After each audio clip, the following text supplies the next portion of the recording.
What if you had the power to swap bodies with a kiss? Which of course leads to all kinds of harem shenanigans. And for your life to return to normal, you'll need to find the 7 witches of your school, each with their own unique powers that are also activated by a kiss. Well, that's exactly what happens to Yamada, a high school delinquent who's always late for class, has abysmal grades, and is always getting into fights. Students generally fear and avoid him at any cost, much like my school's cafeteria food. Yamada is being scolded by a teacher when he meets the beautiful Shiraishi, an honor student at the top of her class and the complete opposite of Yamada. On his way out of the teacher's lounge, he passes by Shiraishi going up the stairs and accidentally trips and falls onto her. He wakes up moments later in the school infirmary, only to find out that he is now in Shiraishi's body. He checks to see if his manhood is still there and screams in terror when he finds out it's missing. Moments later, he finds Shiraishi diligently studying in class while in Yamada's body, which of course freaks out their classmates. He drags her out of class and questions her about how they ended up switching bodies in the first place. Shiraishi theorizes that it happened due to them falling down the stairs, but they decide to wait until after school to try and switch back. As a man of culture, Yamada explores Shiraishi's body, ultimately ending in a nosebleed when he peeks a little too close to heaven. While spending the day as Shiraishi, he learns that the life of an honor student is not all that glamorous and easy. It turns out that she's bullied and ridiculed by girls in her class. However, he does eventually save her from one of her bullies. After school, they throw themselves down the stairs as an attempt to switch back, but it fails. Shiraishi realizes that they had also kissed when they fell down the first time, and that perhaps kissing again will turn them back to normal. Yamada is embarrassed by this idea, but she still kisses him, and they successfully switch back. Meanwhile, Miyamura, the student council vice president, actually witnessed this event. The next day, the two swap bodies again, and Miyamura tricks Shiraishi and Yamada into revealing their true identities. Miyamura says that he's reopening the Supernatural Studies Club and he wants both of them to join. He also theorizes that perhaps it's possible for them to switch bodies with other people, and not just each other. Against heavy protest from Yamada, they put this theory to the test. It works, and the two boys switch bodies. Shiraishi then asks Yamada if there's a strange thing between Miyamura's legs too, to which he replies that of course there is. Every guy has something between their legs. The boys switch back, and a few moments later, Itou enters the clubroom. She is a fan of all things supernatural and unexplained, such as ghosts and aliens and my father's location, so she decides to join their club. When Itou catches Shiraishi and Yamada kissing, she believes that the club was just a lie and feels betrayed. She tries to spread rumors throughout the school about Yamada and Shiraishi, but obviously no one believes the word of a weird girl who spends money on fake supernatural memorabilia. Eventually, Itou learns the truth about the club's purpose and Yamada's powers when Yamada kisses her and they switch bodies. They eventually return to the clubroom and switch back, and the four of them agree to use the club as a way to document and test Yamada's body switching powers, as well as any other supernatural oddities that may occur. The next day, Miyamura and Yamada swap bodies with the girls and ask Yamazaki, the student council president, for a budget for the Supernatural Studies Club, but the president is fully aware that they switched bodies and denies their request. However, he says that if they can convince Shiraishi to attend college, he would consider giving their club a budget. Later that day at Shiraishi's home, Yamada confronts her about her lack of college ambitions. She says that it doesn't matter whether she's at home or at college, because she's always alone anyways. He says that thanks to her, he's been having more fun at school and tells her that he's going to try to get into college, and that she should go with him. She smiles at him and agrees. Some time passes, and they all go on a school field trip. Yamada switches bodies with Shiraishi so that she doesn't have to socialize with the girls in her class. He spends all day hanging out with the other girls and even ends up gossiping with them in their room, while Shiraishi continues to study. They eventually switch back to their original bodies by sharing a pretty romantic kiss. Later that night, Nene, the other student council vice president, threatens Yamada with a picture of him going through Shiraishi's bag and looking at her panties. This was of course Shiraishi in Yamada's body, but he has no way of explaining that.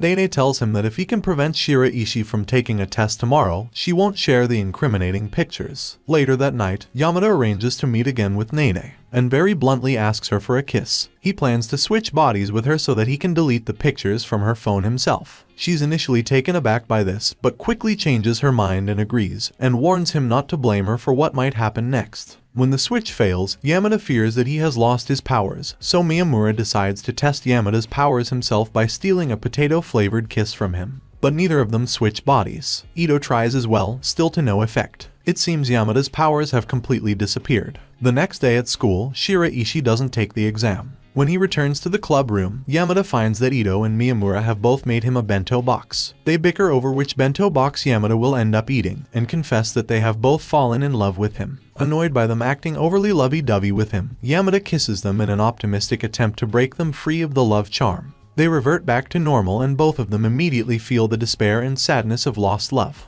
Yamada then learns that he has the ability to duplicate a witch's power, and that he copied the power to charm from Nene, which means Shiraishi is actually the one with the power to swap bodies. Surprisingly, Nene herself has fallen in love with Yamada due to her own power. Nene is also always seen with Ushio, who is like her loyal lapdog. Yamada explains that Ushio and him were friends in middle school, but stopped hanging out in high school after Yamada was suspended for a week. Ushio has the incriminating pictures deleted and begs Yamada to use Nene's power against her to return her to normal because he is in love with Nene. He knows that he only loves her because she used her power on him, but says it feels amazing to be under her spell. Nene herself doesn't want to lose the feeling of loving Yamada, but he kisses her despite her protests. Ushio and Yamada reconcile, and the group receives an old notebook in which 7 witches are listed, along with their various abilities, but they're missing a second notebook. The club decides that they will try to find and identify all the 5 remaining witches. During summer vacation, Yamada has to attend cram school, while the rest of the club members enjoy some fun at the beach. But he's not miserable for too long, since he eventually swaps bodies with Shiraishi so she can pass the class for him. However, Meiko, a cram school classmate of Yamada, kisses Shiraishi at the end of class. They don't switch bodies, which leads the group to believe Meiko is also a witch, which would definitely explain the green hair. Yamada eventually kisses her and learns that her power is telepathy, and he also learns that despite her shy appearance, she's a bit of a dommy mommy. The next day, they use her telepathy to exchange answers and pass the class. And with that goal achieved, they gain access to the old Supernatural Studies Club room, where the second notebook is rumored to be hidden. But the room is entirely empty. They don't let this unfortunate news ruin the rest of their summer vacation though. Instead, they spend their remaining time making memories that'll last them forever. Neko then tells the group about the 4th witch, Maria, who has been absent from school for a while now. At her home, Maria confesses to Yamada that she has the power to see the near future, and that she had a vision of the old school building burning down to the ground. She thought that by staying home, she could alter the future, but it seems that that didn't work. In order to copy her powers and see the future for himself, they share a passionate kiss of the French variety. The group learns that Maria's power only allows her to see the future of the person she kisses, which leads Maria to reveal that the last person she kissed was Kentaro. After meeting him, Yamada is not convinced that this guy is involved in the fire until he brings Yamada to the old school building, where Kentaro confesses that he loves to fry up tempura when he feels depressed. Our soon-to-be arsonist develops a crush on Shiraishi, but she rejects him, and although he failed to kindle her heart, his next sights are set on the old school building. But in the end, Yamada manages to swap bodies with him at the last second and save the day. Kentaro is amazed by the witch's powers and decides to join the Supernatural Studies Club. For their next mission, the club is asked to stop a group of students that have been wreaking havoc ever since they started associating with Noa, the 5th witch. When Yamada reveals to Noa that he knows all about her and the other witches, she has her goons break into their clubroom and steal the first notebook. A pissed-off Yamada confronts the student council president and asks him to come clean about everything. Yamazaki reveals that Noa is actually trying to learn the identity of all the witches so that she can eradicate them. The club members capture the 3 goons and use them as leverage to get Noa to stop hunting for witches. She says that those 3 are her precious friends, and makes it clear that she cares much more about them than anything that has to do with witches. She goes on to say that her friends aren't the ones that have been wreaking havoc around school, and that they're being framed for everything. She kisses Yamada to show him her power so that he can finally understand her motivations for wanting to identify all the witches. It turns out that she has the power to see someone's past trauma in the form of a dream, or perhaps more, a nightmare. That night, Yamada sees her trauma. He sees how she was locked in a storage room for hours until a teacher came to her rescue, but by that time, she had already peed herself. Yamada now understands the bond that Noa shares with her friends, because she's seen all their traumas. He promises to try and clear her and her friends' names. After this, Noa clings to Yamada as she confesses that she's fallen in love with him. That same day, Maria asks Yamada to help her find a way to erase her powers, because she wants to fall in love someday, and she can't do that if she sees the future every time she kisses someone. In order to grant her wish, Yamada meets Tamaki, who is another contender for the school council presidency and who is a witch killer just like Yamada. While Yamada has the ability to copy powers, Tamaki has the ability to steal them. He currently possesses the power of Mikoto, the president's secretary, and the 6th witch. She had the power to make herself invisible to anyone she kissed, which Tamaki stole from her at her request. He says that he will help steal Maria's powers if Yamada can get the president to reveal who is next in line for the presidency. However, Yamazaki says that all three contenders, Miyamura, Nene and Tamaki, are tied and that he doesn't know which one he'll choose yet. But he decides that he will award the presidency to whoever can find the seventh witch, the last remaining one. At the end of the cultural festival, Yamada realizes that he is in love with Shiraishi.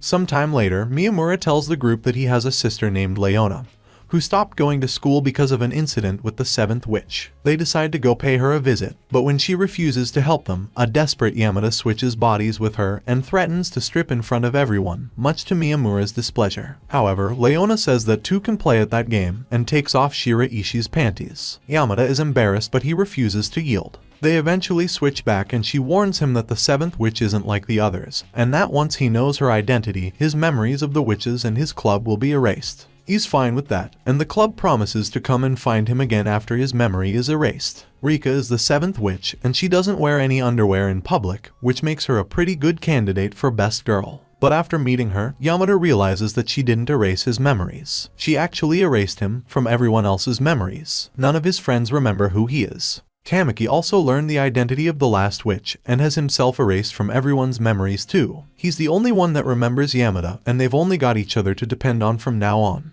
Yamazaki admits to Yamada that all the witches had changed for the better after meeting him, but now that they've forgotten who he is, they've reverted to their old ways and have started to run amok and cause chaos all over school. Yamada kisses Nene so that he can steal her charming power, but Shiraishi witnesses this and is heartbroken, even though she doesn't understand why. Yamada tries to explain everything to her about the witches and the powers and the memory loss, but she laughs it off and doesn't believe him. The next day, Yamada is surprised to see that Nene has regained her memories of him after they kissed. This is also news to the student council president and the seventh witch, who didn't know memories could be returned with a kiss. Yamada and Tamaki learn that if all seven witches are gathered together, any wish can be granted by any person, which is why no one can know the identity of all seven witches. That night, Yamada calls Nene and warns her that the president will have Rika erase her memories of Yamada again. However, the next morning, Rika and Yamazaki are surprised to learn that the power to erase memories doesn't work twice on the same person. Nene, Tamaki and Yamada all work as a team to restore the witches' memories, and they plan to gather all seven witches together and perform a ceremony to wish for everyone's memories back. Yamazaki tries to foil this plan by having Mikoto forcibly swap bodies with Shiraishi, while keeping the real Shiraishi locked inside Mikoto's house, where only student council members can visit her. Desperate, the group confronts Rika and asks her to betray Yamazaki, but she refuses because of the deep bond that she feels with him.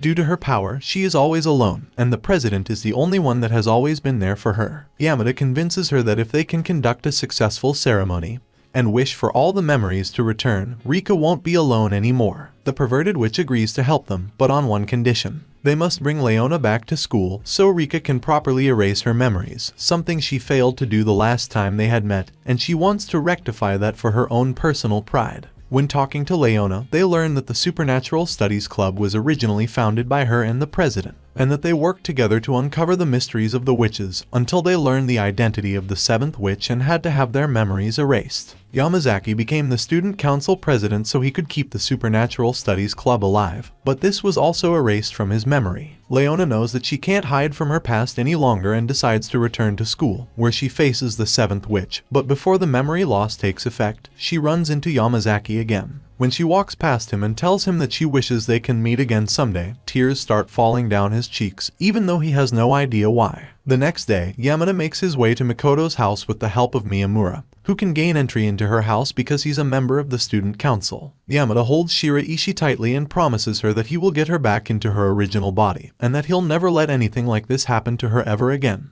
They're finally able to gather all seven witches in the same place, but before they can start the ceremony, the group is interrupted by Yamazaki, who is surprisingly not here to ruin the day for once. He says that he never understood why he became president in the first place, and that he just kept working diligently to shelter himself from the pain that he felt in his heart. But after his encounter with Leona, Yamazaki finally realized that he must have had his memories erased, and that Rika could not erase his feelings. He tells Yamada that he wants him to go through with the ceremony so he can remember why he became president in the first place. Before Yamada makes his wish, he asks Rika if she was happy with her witch power. She says that her powers made her mostly lonely, and she's burdened by the thought that when she graduates, she will need to choose a successor to inherit her power. She doesn't want to curse someone else to such a lonely fate. They finish the ceremony, and Yamada's wish is fulfilled. The next day, Yamada is relieved and on the verge of tears when he finds out that all his friends remember him. He invites everyone to the clubroom so he can reveal what he had wished for. Even Yamazaki, Leona, and Rika show up.